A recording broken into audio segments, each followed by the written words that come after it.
गुड़गाट करे कापती रे। अरे तुम्हें गुड़गा लगत है हो। अरे वैसे कापती थे। अरे इतना तेज ठंडा लगत है देखत हवा। अरे कितना ठंडा लगत था। अरे तुम्हें का पता, हमारी बात सुना। सुनाओ सुनाओ सुनाओ। सैया लवन रजैया जड़ैया नहीं जाए।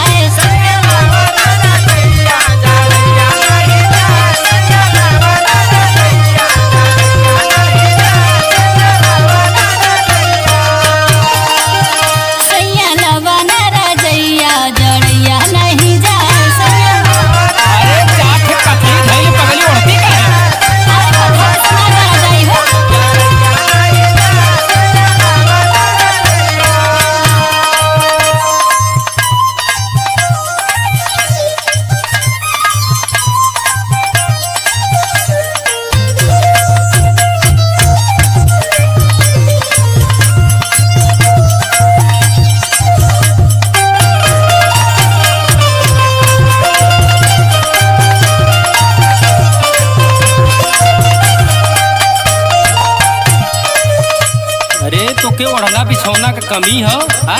अरे तोहे का मालूम हो, तू एक तक कहा था तोहरे माइकल गहिए चुराला। सुना। अरे कहा चुराला, सुनाओ सुनाओ। सुना। सासू जी के ओढ़ी ससुर हमारे घर दे।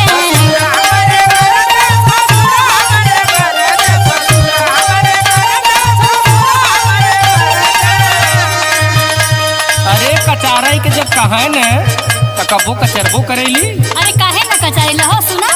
सुनाओ। सासू जी के ओढ़ी ससुर हमारे घर दे। और तोहर बाऊ का करन। सुना। का करन बताओ। करे झगड़ा कहाँ हो, करे झगड़ा त कहाँ लपुहरा बिछाओ। अरे आजकल पुअरों का डिमांड बढ़ गया है। अच्छा। और का।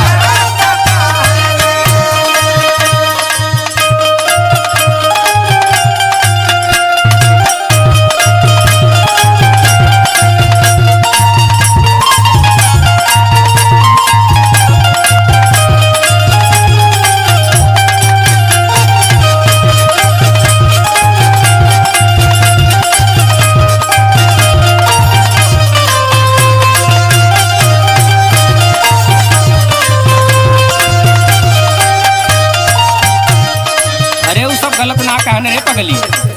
अरे गलत ना कहा न। सुना। अगर एक जने कहा तो एक जने पूरा परिवार है कोट गल बा। सुना।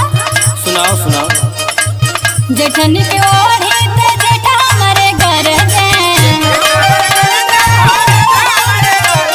भैया के तो ओढ़े कौन जरूरत है। अरे हम दीदी वाला ओढ़ी ना। जेठनी के ओढ़ी ते जेठा हमारे घर दे। और सुना का करन है। सुनाओ। कर झगड़ा कहाँ हो, कर झगड़ा ते कहाँ ले कमरा मंगा।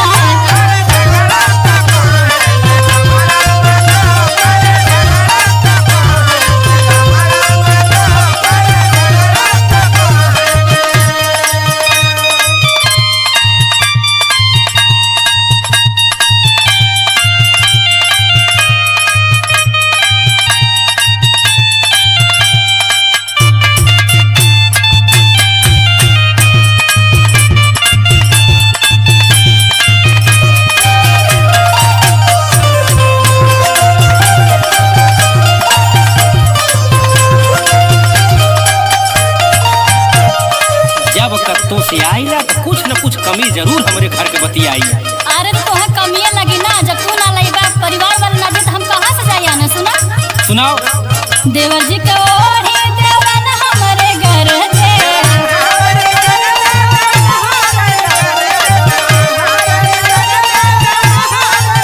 आज तक हो रही है। अच्छा। हाँ। देवर जी के ओढ़ी देवन हमारे घर दे। वो झगड़ा कराऊ। सुना। सुनाओ सुनाओ। करे झगड़ा कहाँ हो, करे झगड़ा ते काहे ले चदरा मंगाए।